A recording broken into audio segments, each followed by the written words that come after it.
And on behalf of BigTent USA, we want to welcome you to today's Tent Talk.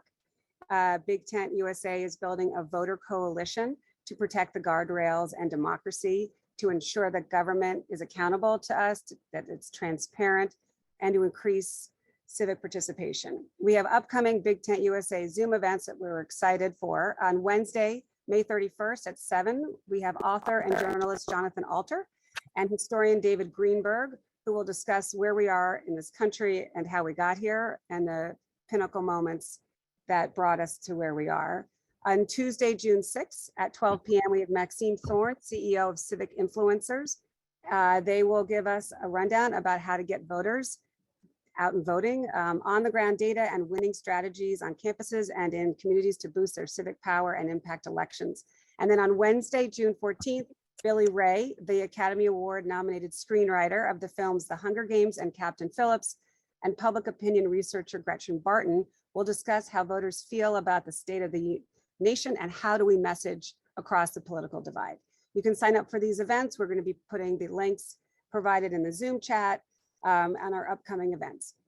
So I am pleased to introduce today's speakers, Jeff Palais, Ballotpedia's editor-in-chief, and Ryan Byrne, the managing director for Ballot Measures, for anyone who wants to make more informed decisions about political races and issues. Ballotpedia is a unique, valuable resource.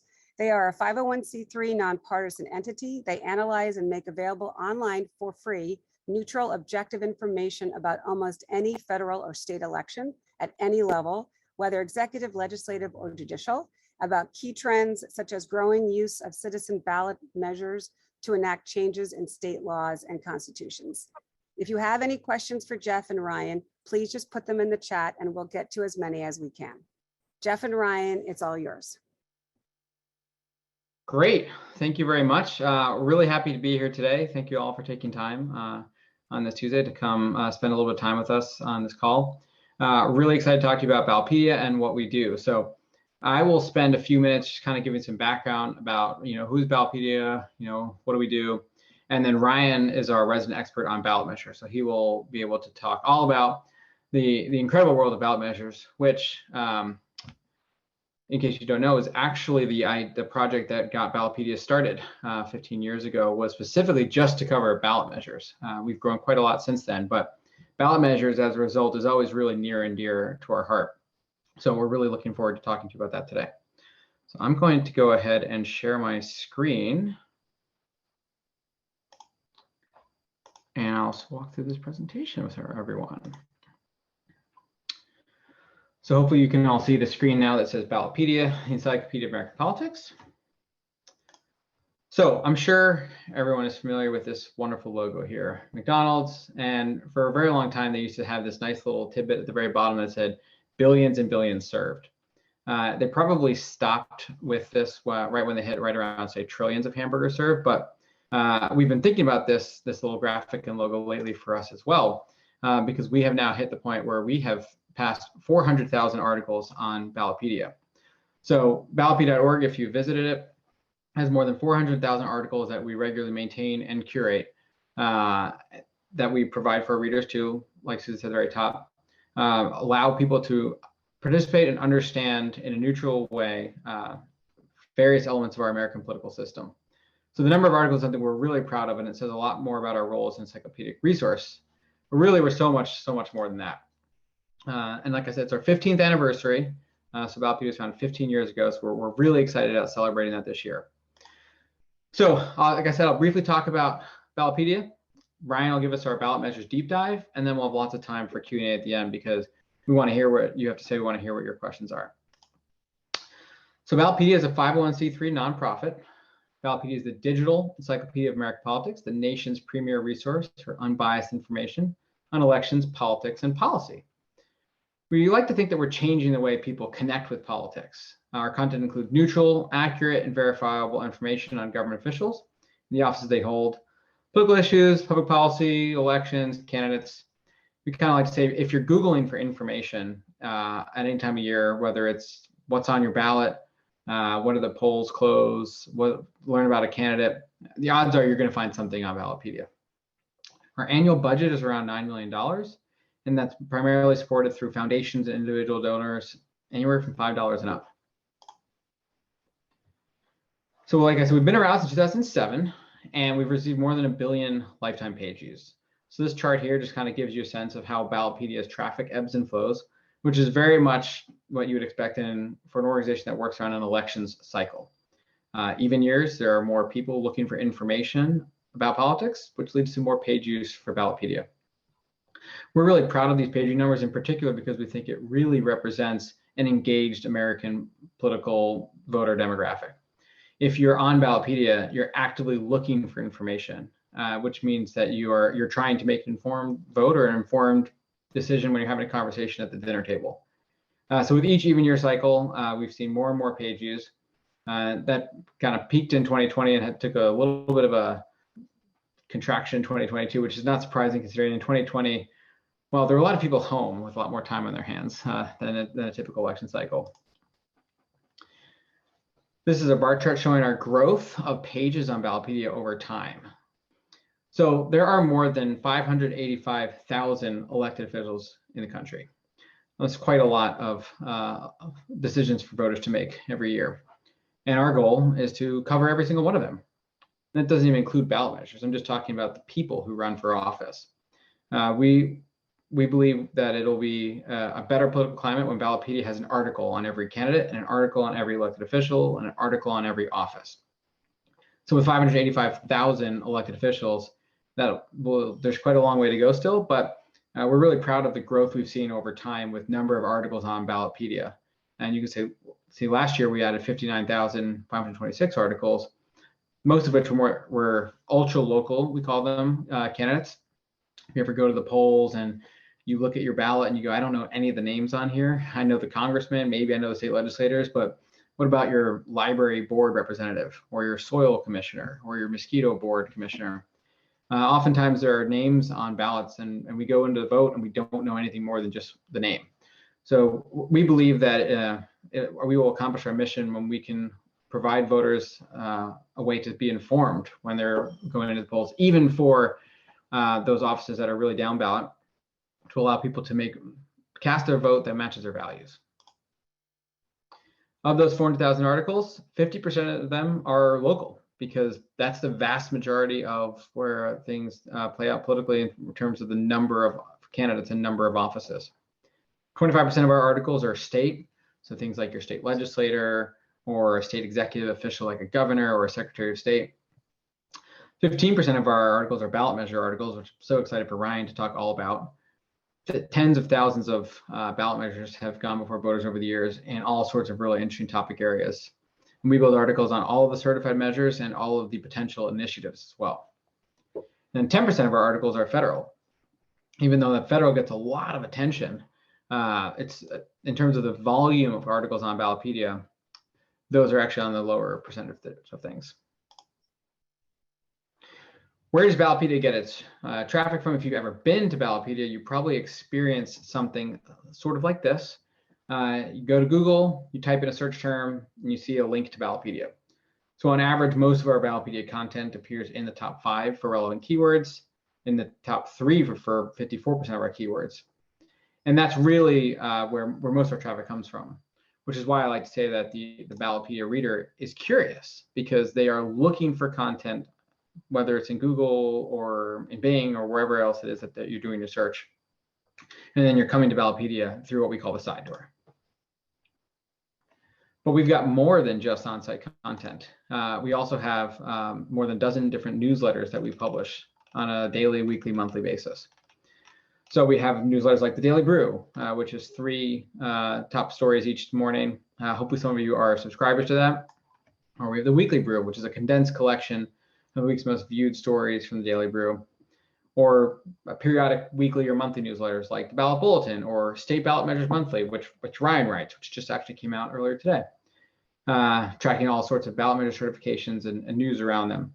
All of our newsletters are free. You can just sign up for them and you can pick which ones you get. So it's another way for us to engage with readers and help inform them is through our newsletters, not just our on-site content.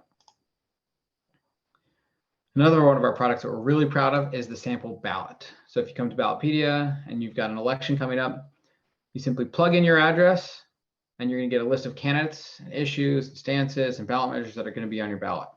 You can click on the candidate to read their biography, view their past election results, read their campaign themes or instances, or if they've taken our candidate survey, and much, much more. We currently include comprehensive election coverage for the 100 largest cities by population, as well as all state legislative, statewide, and congressional races across the country. We're really excited that we're covering all school board elections this year in 10 unique states as part of our continued expansion down the ballot. And this is a little bit of a sneak peek for everyone here, but we're actually planning to relaunch our sample ballot later this year with sort of a 3.0 redesign that we're really excited about. That's going to have a lot of really exciting new features. So with that, I'm going to hand the microphone over to Ryan. He will talk through the state ballot measure part of our conversation. And then I've got a couple of conversation sort of questions that Ryan and I will go through, and then we'll open the floor for the group Q&A after that. So Ryan, I'll be your driver, and you can just tell me when to advance the slides. Awesome. Great. Thanks, Jeff. Right. So ballot measures. Most of you have probably encountered a ballot measure on your ballot. But specifically looking at this map, this is a map of citizen-initiated measures. So not every state provides a statewide initiative process. There are local initiatives in many jurisdictions across all these states. But at the state level, there's 26 that provide a statewide initiative or referendum process. You may be looking at this and live in one of these states and be thinking, well, I haven't seen an initiative before. So there's processes in all these states, right? But they vary in terms of how often they're used, for various reasons. New Mexico has a veto referendum, but they don't happen very often. Mississippi has initiated constitutional amendments, but due to the way that it's written in the Constitution, that's a bit on hold right now. Illinois also has an initiated constitutional amendment, but it can only address the structure of the legislature. So, it's a very specific topic. We can go to the next one, and I'll talk a little bit more about the other states as well.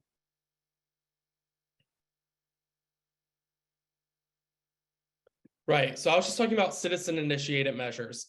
It's probably pretty clear by the name what those are. People go out there, they can propose statutes or constitutional amendments, depending on the state, and collect signatures to place those on the ballot.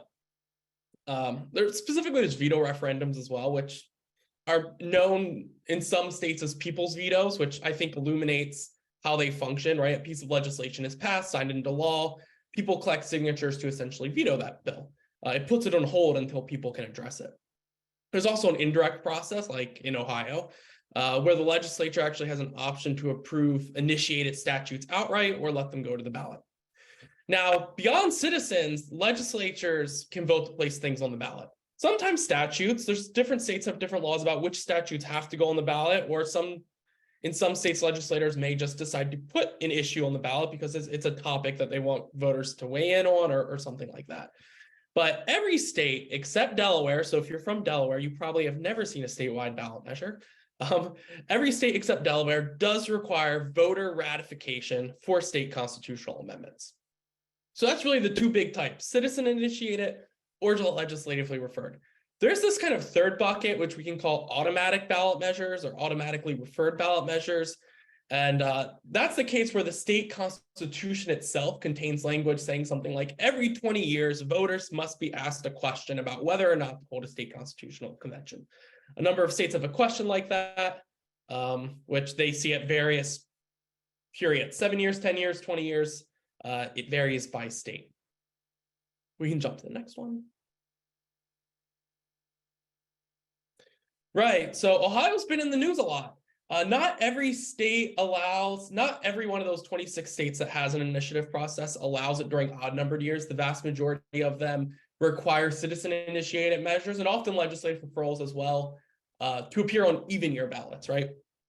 But Ohio's one where they can appear on that odd-year ballot. So in Ohio, there's currently 2 initiatives geared for 2023. Neither of them are certified for the ballot yet, but they are actively collecting signatures. One is a statute to legalize marijuana, which could be on the ballot this November. Like I said, with that indirect process in Ohio, they can collect 1 round of signatures, send it to the legislature. Legislature has 40 days to address it. In this case, they didn't address it. So just a couple weeks ago, May 3rd, was that deadline. They didn't pass it. So now that group will collect a second round of signatures and try to get it on the November ballot.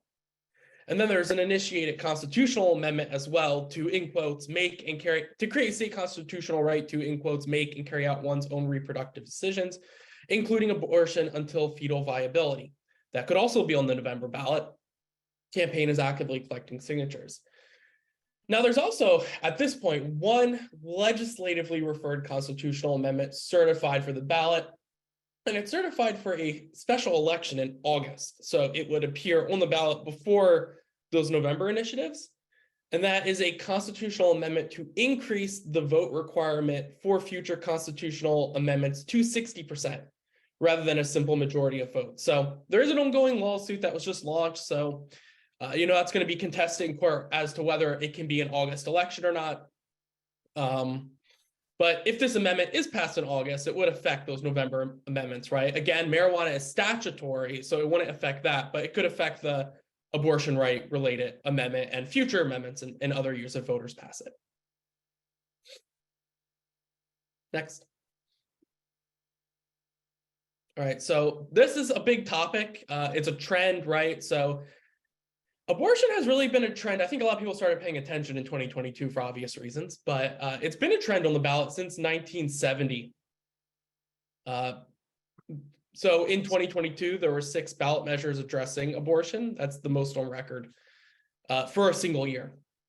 But from 1970 to 2022, there were actually 53, and most of those, 81%, were the sponsors or supporters were organizations that describe themselves as pro-life, whereas 26%,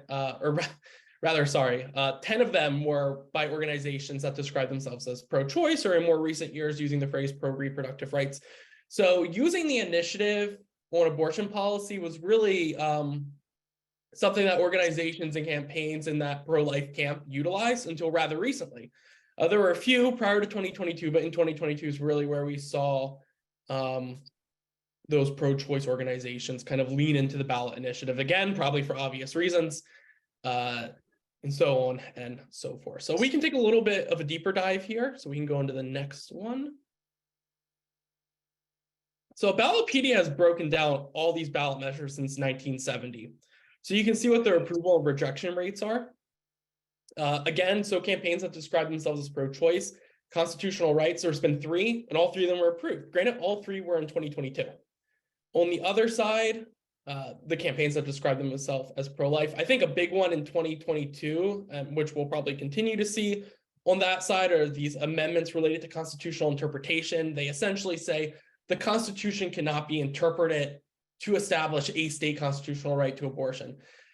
What that's basically getting at is, right, there's lawsuits and judicial cases where courts may look at language in the Constitution and decide that it creates a right to a state constitutional right. So we're not talking about federal issues, right? State constitutional right to abortion. In a number of states, there's like a constitutional right to privacy or something like that. So these types of amendments say like, well, you can't interpret it that way. You would need an explicit right to abortion in the Constitution. Those got a 50-50 break. In fact, they all passed prior to 2022, and then 2022, they all failed. So you have an interesting breakdown there. And you can see the other numbers as well. You can go to Ballotpedia to kind of learn more about each of these measures as well. We can go on to the next one. So I don't need to talk about this one in depth. This is just looking at 2022 again. All 3 of those constitutional amendments to create state constitutional rights were approved. California, Michigan, Vermont. Michigan was a bit different than California and Vermont, because in California and Vermont, the legislature put them on the ballot. Polling, as well as just, political history, people kind of expected them to pass. Michigan being a bit more of a swing state, it was also a citizen-initiated measure. That's where a lot of the eyes were, which I think is similar to Ohio and why everyone's watching Ohio this year in terms of what will voters do in Ohio. Going to the next one. So that other Ohio ballot measure, right, would create a supermajority vote requirement. In fact, it would create the second highest one in the country, tied with Florida, right? Florida is the only state that currently requires a 60% vote for constitutional amendments. One state actually requires a higher vote. That's New Hampshire, where it's 2/3, so 66.6667, and so on. One state requires something higher than a simple majority, but not as high as 60, that's Colorado, where it was actually passed by citizen initiative, I believe back in 2016, to require a 55% vote for constitutional amendments.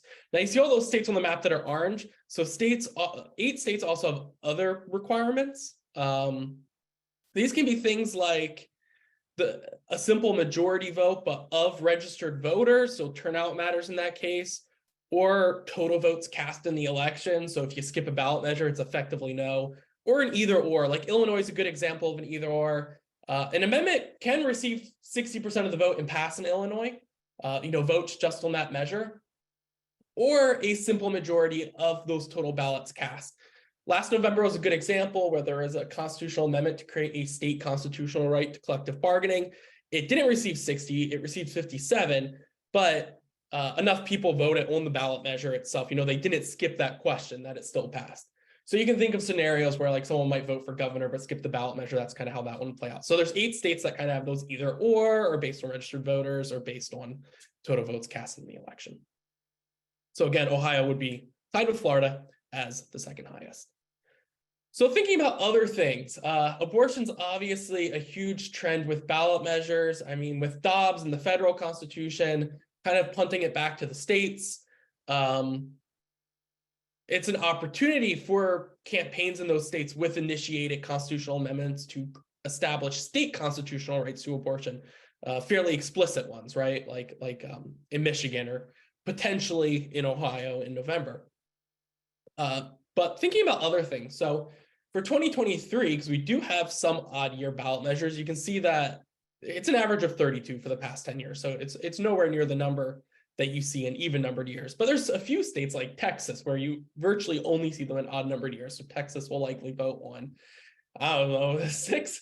It varies a lot by year. It could be 6. It's usually a significant number. 6 is still a big number to vote on your ballot. And sometimes, it's 12, 15, 18. So we'll see. A lot are proposed right now in Texas, one of the highest rate of proposals. So we'll see what actually makes the ballot as their legislative session begins to gear down this month. So 13 are certified so far, average is 32. We'll keep seeing those measures increase through the end of August. And then thinking about 2024, because this process is often multi-years, and so we're constantly looking out on the horizon about, well, what's in the future.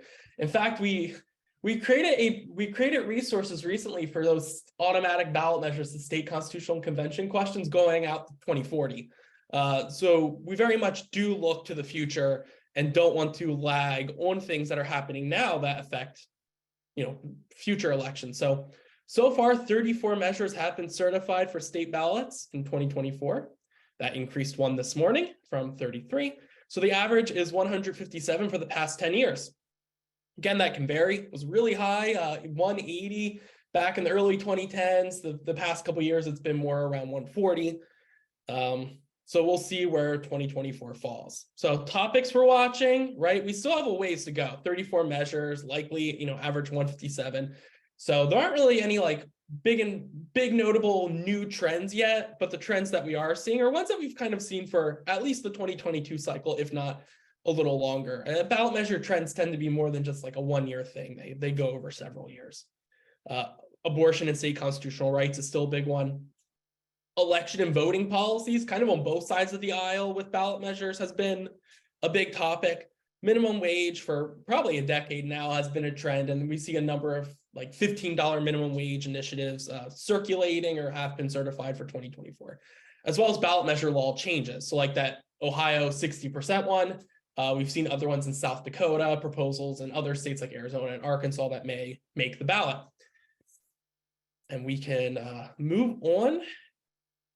Yeah, question and answer. I think Jeff's actually going to probably engage with a few questions himself of interesting things that I may have missed that I can help answer. I am. So I'm really excited. I want to pepper Ryan with a few questions of my own. I know there's some really great questions that people have been adding to the chat box there. So please keep those coming. We're excited to answer yours. But I wanted to talk with Ryan a little bit first, because I always feel like these are a little more fun when they're an engaging back and forth and not just us sort of lecturing. So Ryan, in particular, one of the things that I love about Ballotpedia's database, what we have with respect to ballot measure content, is we have tens of thousands of ballot measures that have appeared in the ballot over the last several hundred years, going back to the 1700s in our country's history, which lets us do a lot of really analysis and sort of poking around to see what interesting ballot measures have appeared. So for instance, today is May 16th. Ryan, tell us what interesting ballot measures have appeared on May 16th in the history of our great nation. Right. So May 16th is a big day in Pennsylvania, as it is this year as well. I'm actually a Pennsylvania resident, so I'm going to go vote later this afternoon. So, I was looking back through our database and what has happened on May 16th. Based on when primaries fall during this time of year, a lot of the ballot measures were in Pennsylvania. So I'll be picky here and select my own home state for this answer. So May 16th, in 1967, actually, voters approved a number of state constitutional amendments that are, still affecting the government structure today of Pennsylvania. They're very prominent features of our state government. We have a continuous 2-year legislative session, which was approved by voters in 1967. 1967, voters also approved an amendment to create an absentee voting process, providing that the governor and lieutenant governor run on a joint ticket in general elections. And then about a decade later in 1978, on May 16th, Pennsylvania voters approved an amendment to make the attorney general an elected rather than appointed position. So again, you can tell May 16th is a big day in Pennsylvania history, and it is today again. We have a lot of fun with that, just kind of looking around at the various items that voters have had to cast an opinion on over the years. So that's one of the most fun parts about our database, is being able to explore history like that. So I'm sure if anyone has actually any dates they're really curious about, Ryan could probably plug them in at some point during this call. So if you're interested in one date in particular, just don't say like the Tuesday in November, because that'll have way too many results. So let's talk maybe for a second about trends. This is my last sort of item, because ballot measures and laws governing ballot measures has really gone through cycles. We saw certain kinds of bills appearing before legislatures before Ballotpedia existed in the 80s and 90s. And then we see certain kind of bills appearing today. So I'm curious for, what have you seen with respect to what people are writing about ballot measure, what we call ballot measure law, and then what it looked like in the past? Right, yeah. So ballot measure law, again, Ohio, has been in the news a lot lately. And I will say there's been a lot of proposals to change the ballot measure process since about 2016. A lot of the news articles, I think there was an AP article yesterday that was widely published across multiple platforms about how abortion-related ballot initiatives are affecting proposals to change ballot measure processes. Ohio is an interesting example because it's one of the few states where the legislative sponsor did kind of make an explicit statement about that and the potential connection. So yeah, we've seen a lot of changes. We don't really know if this year has more changes yet. We've seen a number of suggestions that it will, but a lot of legislative sessions are still ongoing. So far we've tracked, I believe, 20 changes to the ballot measure process that have been approved in the states. So we often have a good picture by the middle of the year. A lot of states wrap up their legislative sessions in around this time of year, May, June. So usually by July 1st, we can tell, has there been an increase in changes? Now, compared to prior decades, this is actually a really interesting question. We don't necessarily have the data to talk about the extent of those changes in the past. But based on historical writing, so in the 80s and 90s, there was a period of time in the ballot measure world, and I'll briefly step back for a second, right? I think a lot of initiatives right now are kind of used by progressive leaning groups. But in the 80s and 90s, you had a lot of them used by more conservative or libertarian leaning groups in a period of politics known as the tax revolt. That's what it was called in California. You guys may have heard of it. If you're from California, you know what I'm talking about probably. So there's a bit of a thing there where there are certain legislators probably more on the Democratic side responding. So there's this question that we don't really have a good answer to yet, but we're digging into of how does the party in power relate to direct democracy and ballot law changes? So that's definitely something that there's bound to be some awesome historical research on, and something where we're developing the data to start answering those questions. It's a really interesting question. It's sort of similar to redistricting, what we've seen over the years with covering redistricting. Whatever party is in power in a state wants to use legislative controlled redistricting processes because they're the majority party. Then the minority party will say, hey, you know what's a really good idea? We should have an independent redistricting commission. Wouldn't that be great? Because we're in the minority. And that this kind of crosses over with both parties depending on what state you're in. And the same thing seems to happen at times with ballot measure law. Well, the party in power, they'd really rather not see ballot measures as much because they're in power, they want to set the policy agenda. And the party that isn't controlling the legislative agenda, they would be more willing to say, hey, let's use the ballot measure process if we have that in our state. So it's really interesting to go back and forth. So I think I want to, these are great questions coming that I see in the chat box, and I want to turn it over to Bill so he can go working through this. So Bill, I'm going to hand the microphone back over to you, and Ryan and I will start getting ready to answer all of your great questions here, everyone. Thanks for being so engaged. Okay, well, I am not Susan Lehman. I am Bill Sussman, and thank you, Susan, for stepping in. Hopefully my internet will not go out again. If it does, we have operators standing by. So one question we're seeing a fair number of iterations in the chat, and I think is where's the money coming from now with ballot initiatives to fund them? I mean, is it, is this, big money, big dark money? Is this small donor money? I mean, how transparent is the process? How do you find out, if at all, and how can voters find out, who's actually running the show behind the scenes? That's a good question. I can definitely dive into that one because I think on our pages, we do cover ballot measure campaign finance for every certified ballot measure. So we provide where the money is coming from and who's funding those PACs. Now, there don't really tend to be a lot of super PACs or other things like that with ballot measures due to some lawsuits back in the 1970s and 80s. Ballot measures are actually governed very differently than candidates. According to the US Supreme Court, they're more akin to like lobbying than they are to candidate elections.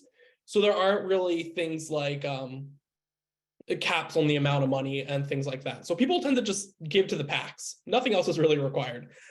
Due to how that's set up. So where the money's coming from, it's going to vary by campaign. It's going to vary by ballot measure. Yeah, there's not really all that many volunteer-driven campaigns anymore.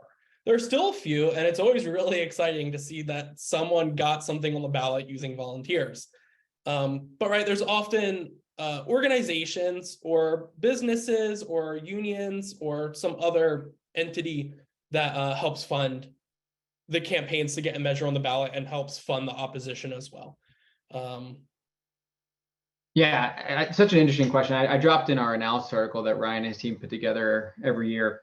The couple thoughts I'll add on top of what Ryan just said are that there's usually a handful of measures that account for a big percentage of the overall spending each year, whether it's a ride sharing measure, an Uber and Lyft are giving money, or a dialysis related measure, or a power line measure in Maine. I still don't quite understand it, but Ryan knows much more about it.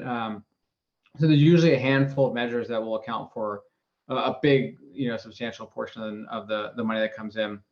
But the other thing that Ryan kind of alluded to, which is really interesting, is the process for getting ballot measures on the ballot, particularly initiatives, is typically run by petition management companies.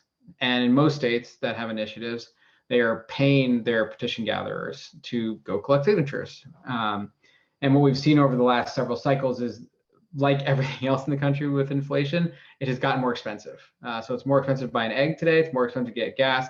It's also more expensive to collect one single signature for the ballot. So I think that's gone, Ryan, from like $6 a signature to $12 to $15 or something like that right now. So it's grown quite a bit over the years. Right. Yeah, we saw a big spike over the last cycle with COVID, labor shortages, other types of inflation-related matters. It jumped quite a bit. Yeah, and with respect to all this information that you make available on your website about ballot measures, there's been some ballot measures. I'm remembering the Kansas abortion referendum in particular, where the legislature worded it one would say backwards, so that you had to vote no on the referendum question in order to support abortion rights, which may have been a coincidence, may not have been.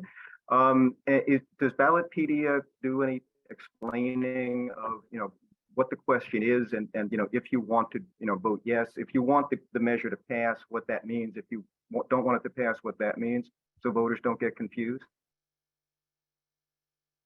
Yeah, I can jump in there. Yeah, so we provide multiple summaries of ballot measures. So for a certified ballot measure, we provide what we call a yes/no box. So what a yes vote essentially means and what a no vote essentially means. I shouldn't say essentially, what they actually mean.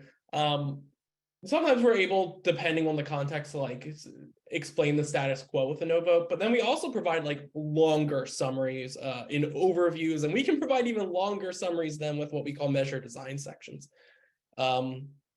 So yeah, we attempt to write out what a yes vote would do and what a no vote would do. Because I think you're right that ballot questions, regardless of like whether it's intentional or not, ballot questions are difficult to understand. They're difficult to read in many states. So yeah, it's something that we utilize in explaining content to readers. Yeah, the yes/no boxes are a key feature of our pages. They're at the very top. You find them in the sample ballot lookup tool that we have. You find them in all of our ballot measure articles. The very simple, well, as simple as we can make it, straightforward. Yes means this, no means that. But specifically, to build on Ryan's point, that the subjectivity can be debated about the intent that goes behind the wording of various questions, but veto referendums in particular are often really complicated because of what you said, Bill. No means yes and yes means no. And it's not always very obvious to know that, because you're specifically sometimes voting no to affirm a law. So veto referendums make the whole world of direct democracy a little more complicated. But you do put out the information to help people understand with which lever they're pulling and what that means. That's right. That's why we're here. At least that's what we like to do. Yes. Okay, and you mentioned before, I mean, there seems to be this general legislature versus voters push me, pull you, depending on, who's in power. Ohio is a perfect example. This initiative on abortion rights is gathering signatures, and the legislature keeps moving the goalposts for, what it takes to get it passed, because this special election in August is to raise it to 60. If that passes in November, if the ballot initiative is on the ballot, it's 60% and not 50 plus one, which is traditionally what democracy was about. So is that a trend you're seeing more generally? I mean, it's in the news. I mean, you see the legislature is trying to change things to make it more difficult for these things to pass, depending on what they are. Yeah, so there has been a trend in terms of creating supermajority requirements for ballot measures and constitutional amendments. Florida, I mean, there's been a number of states like New Hampshire, for example. It's been in the state constitution for a very, very long time. But then starting around 2006, we saw the 60% vote requirement go on the ballot in Florida. And then that was kind of the only one for a bit. And then around 2016, 18, 20, 22, we started seeing a lot more of them. Last cycle, there were several. So in Arkansas, voters rejected a 60%. In South Dakota, they rejected one. Now in Arizona, they approved one. It was close. I think it was like 50, it was somewhere between 50 and 55%. But that one dealt specifically with taxes, so like not constitutional amendments or something like that. Well, it might be a constitutional amendment, it could be statutory, but it was more topic-based, anything to approve new taxes or something like that. But yeah, so it's one of the really interesting things, this Right. might be a little bit in the weeds, but it's one of the most fascinating parts of ballot measure law that I like to follow, are what we call legislative alteration.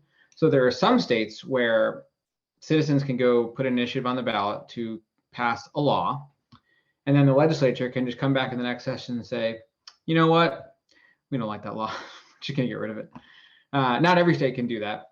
And so what you end up seeing happen in those cases are citizens will then try to put an amendment on there to actually change the Constitution, because legislatures in those cases cannot change the Constitution unilaterally, but they can change statutes. Ryan, do you want to clarify? Yeah. wrong there. That's definitely a thing. So going back to Arizona, there was actually another constitutional amendment alongside that 60% one to make it a little easier for the legislature to repeal statutes. But that one failed. Voters rejected that one. So Arizona is one of those states. In fact, it's just Arizona and California. And other states have rules around the number of years, or like maybe you need a supermajority legislative vote before you can amend a voter-approved initiative. But in California and Arizona, the legislatures actually can't. They can in kind of narrow ways if it's keeping with, usually there's something like keeping with the purpose of the original measure. That can be subjective, so it often goes to court if the sponsors disagree with that judgment. That's why in California, sometimes you see measures. Daylight savings is a good one a couple years ago. Because daylight savings was passed like, back decades before, but it was passed by ballot initiative in California. Voters actually needed to approve a new initiative that would allow the state to change its daylight savings, even though it needs to kind of wait for federal law to change. But so yeah, that's something you see. It varies by state when legislators, when, how, if they can amend a citizen-initiated measure.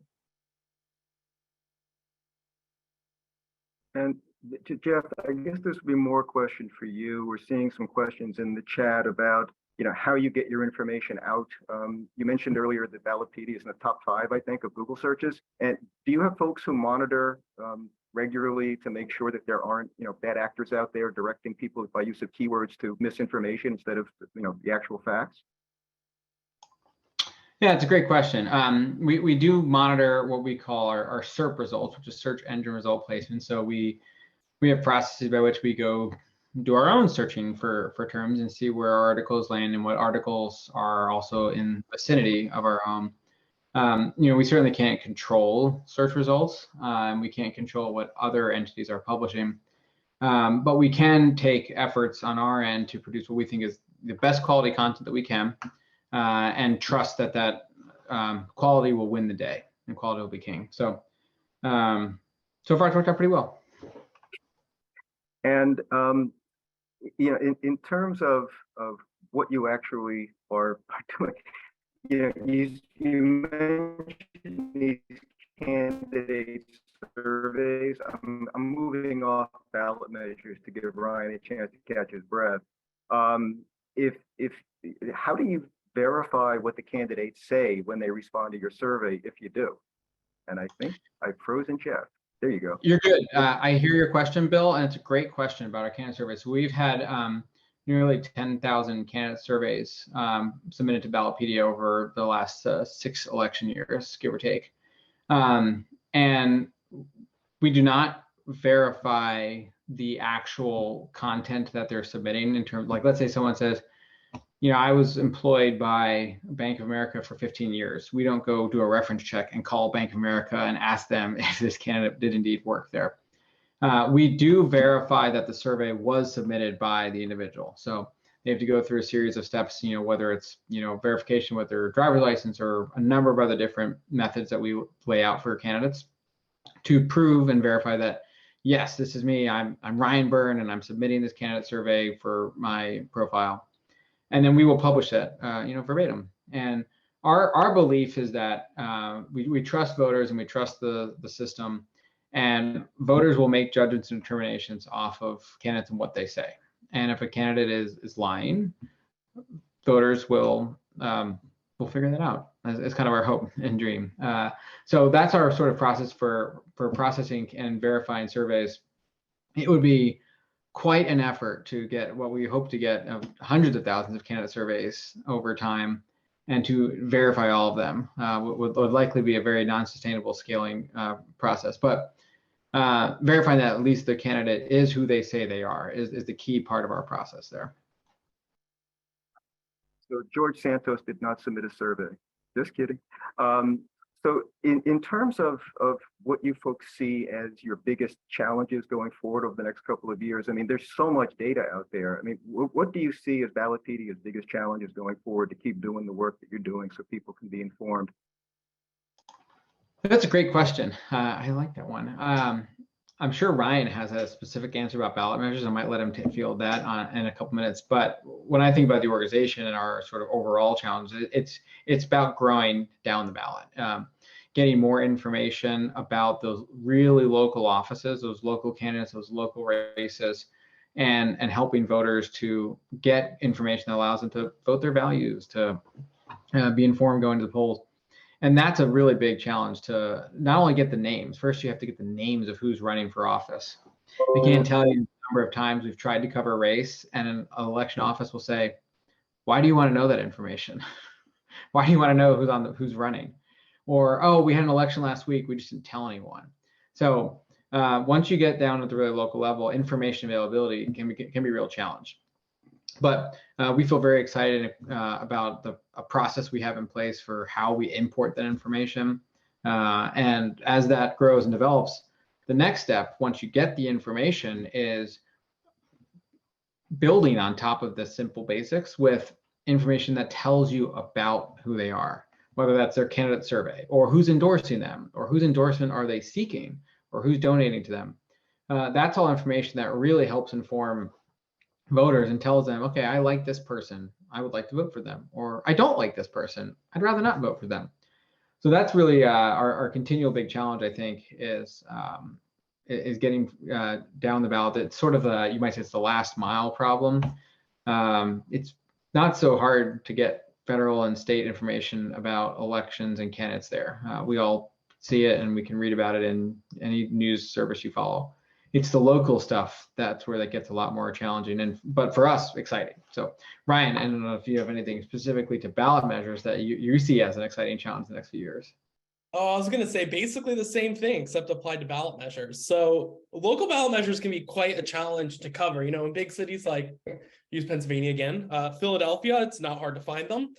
But in other places, like a neighboring town to mine is voting on a ballot measure to allow alcohol sales. It's currently a dry town. And, you know, they're a small town. They don't have their ordinances and resolutions aren't published somewhere.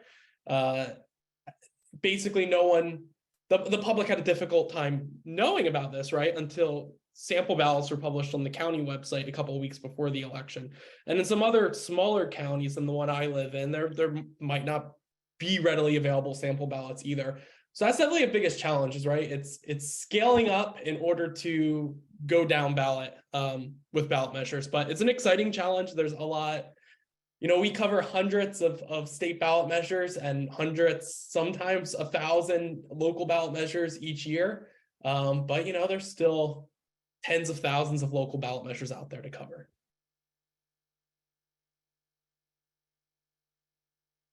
Okay.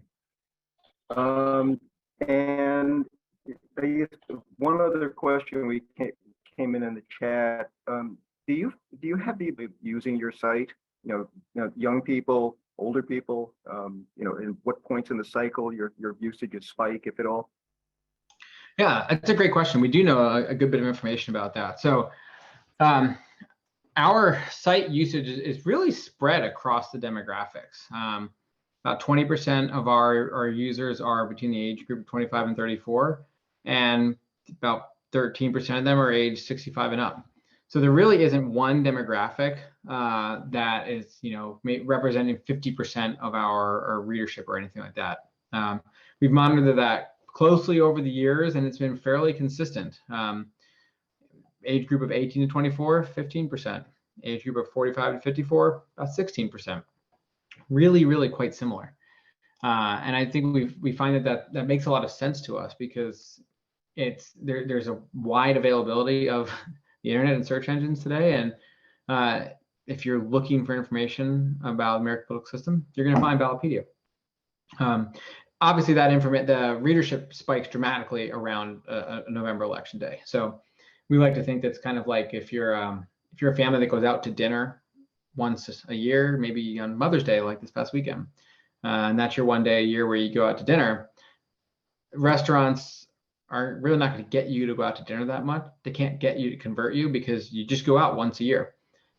We have a lot of our readers are like that about politics. I'm sure everyone here is fairly engaged because you're here on a Tuesday at noon and having this conversation with us. Everyone who works at Ballotpedia, we are in any engaged political sort of readership.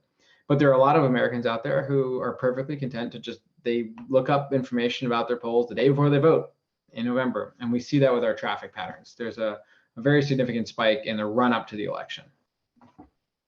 Okay. But we're very happy that 1 in 2 voters come to Ballotpedia. I'll bet you are. So what can, we regular folks out here, what can we do, as citizens, to make sure we stay informed and make sure we stay involved and, help other people that we know get involved, other than tell them to go to ballotpedia.org? Yeah, I think, tell them to go to ballotpedia.org. Tell them to donate, of course. We're always open and thankful for that. We have a volunteer program as well for anyone who's interested. It's an asynchronous volunteer program. You can do it from your home. So that's always a fun way to get engaged and to help, because our volunteers help collect information that we publish on Ballotpedia to help inform other voters. So that's certainly one thing. Donate, and thank you, Vanessa, for sharing that link. We really appreciate that. Of course, any little bit helps, but those are some of the great ways. And I think just, sort of like you're saying, Bill, staying informed and trusting your neighbors and your friends, and being warm and receptive and caring and understanding of one another is probably the simplest thing we can all do, right? But those are probably just the things I tell my kids so often, which is why I think about it. Now, I want to be respectful of people's time, so I think we're going to wrap up in a second. But if people have, and there are questions that have not been gotten to, some great questions, and they wanted to reach out to Ballotpedia to ask them directly, how would they do that? Yeah, so the simplest thing to get in touch with us at any time is editor@ballotpedia.org. So you can just type your question in there, and our team will process and field that. I saw these chat questions come in. They're really great. I'd love to connect with Vanessa or you, Bill, and we can kind of compile a list. And anybody who didn't get their question answered, I will personally go ahead and I'll send out a note to Vanessa that she can distribute. In particular, I really love the AI question that got dropped in, because that's something that like every other organization, we're thinking pretty regularly about. So yeah, I'll make sure we get all those questions answered if we don't get to the next 3 minutes. Great. Yeah, because I'm a chat bot, so this is useful for me. All right, and in terms of people thing, same thing, just write to editor@Ballotpedia, because that sounds interesting. Jeff, you're muted. You said in terms of what now? I'm sorry, I missed what you said there. If people wanted to take advantage or volunteer somebody else for that volunteer position that you mentioned, how would they get in touch with Ballotpedia? Same way? Yeah, so I'll make that link available, and I'll drop that in the chat box momentarily. But we have 2 core volunteer programs. One is basically a volunteer program for anyone, anytime. It's really straightforward. But we also have a fellowship program, which is for high school and college students. So, and that's a bit more of a structured and dedicated time. But I will drop that link in now. That's great. Okay. So while Jeff is doing that, I'm going to give the benediction. I don't know how you folks do this on $9 million a year, but thank you for doing that. And please do donate to them, folks. They are a tax-deductible 501c3. And you can visit their website, like as he said, ballotpedia.org. And as far as BigTent USA is concerned, we hope to see you at the upcoming events that Susan mentioned on May 31st, June 6th. Sign up by visiting our own website, bigtentusa.org. So thanks everybody for joining us today, and thanks for putting up with my internet wonkiness, and everybody take care. Bye-bye.